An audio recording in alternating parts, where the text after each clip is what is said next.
কে বেশি বুদ্ধিমান? বুদ্ধিমান বুদ্ধিমান তো আমি না একজনই, এই হচ্ছে বুদ্ধিমতী। আচ্ছা, কার বুদ্ধি বেশি এই দুজনের মধ্যে? কার বুদ্ধি বেশি? আমি খুব বোকাশোকা। ও খুব আমি তো বোকাশোকা খুবই বলছে। ডাম। হ্যাঁ, বুদ্ধিমান তো না। আচ্ছা দেখা যাক, আমি একটু পরীক্ষা করি। হ্যাঁ শিওর। আজকে উঠেছে, শোনো তোমার আমার উপর ভরসা আছে না? খুব ইজি, একদম ইজি প্রশ্ন।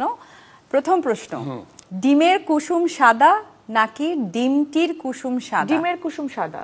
ও বলেছে ডিমের কুসুম সাদা। কুসুম কেন সাদা হবে? Oh my god, the winner is here. তুমি দেখছেন অবস্থা, আমি অত আচ্ছা। কিছু, আমি ডিম টি না ওই যে ডিম। ওইভাবে প্রশ্ন করছে, টি আর টা। আচ্ছা, বোয়াল মাছ খান তো? খান? তুমি খাও বোয়াল মাছ? হ্যাঁ, ক্যাটফিশ। হ্যাঁ, আমার খুব প্রিয়। দেখা যাক, বোয়াল মাছ নিয়ে একটা প্রশ্ন। ধরেন আপনি হচ্ছে বোয়াল মাছ নিয়ে এসেছেন, আপনার ওয়াইফ সেটা কেটে একদম রেডি করে দিল, আপনার মা সেটা খুব আয়েশ করে রান্না করলো। খাওয়ার সময় আপনি দেখলেন যে মাছটার মধ্যে আইস আছে, তাহলে দোষটা কার?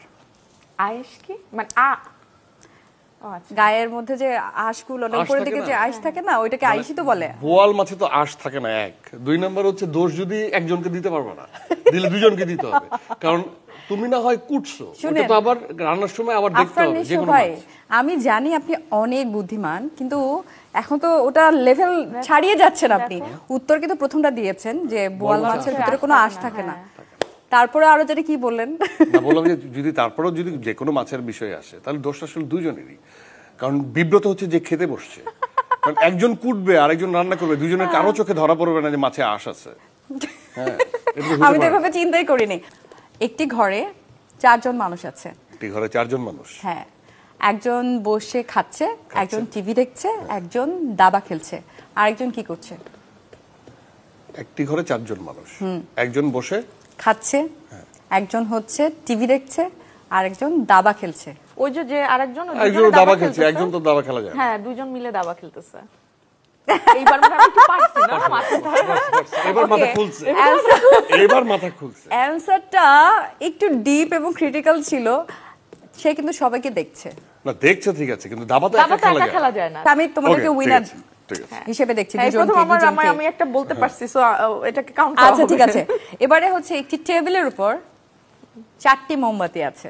4টা একটা টেবিলের উপর? হ্যাঁ। 4টা মোমবাতি, 1 2 3 4। দুটি মোমবাতি নিভে গেল, তাহলে কটি থাকলো? কুইক, এত ভাবলে হবে?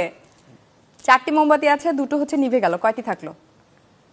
দুটো নিভে গেছে মানে 4টাই থাকবে। আরে নিভে গেছে, এত প্রশ্ন করে না যে কয়টা মোমবাতি নিভে তা গেল। আপনি এত সময় নিলেন কেন নিশু ভাই? 4টাই তো থাকবে। নিশু ভাই ঠিক আছে তো? ভাবিয়া করিও কাজ, করিয়া ভাবিও না। আরে আপনি মানে চিন্তা করেছেন যে দিব কি দিব না, না, আমি মানুষ ভাবলাম দেখছে যে ও উত্তর যদি হচ্ছে। পারে। তোমাকে সুযোগ দিয়েছে, দেখেছো?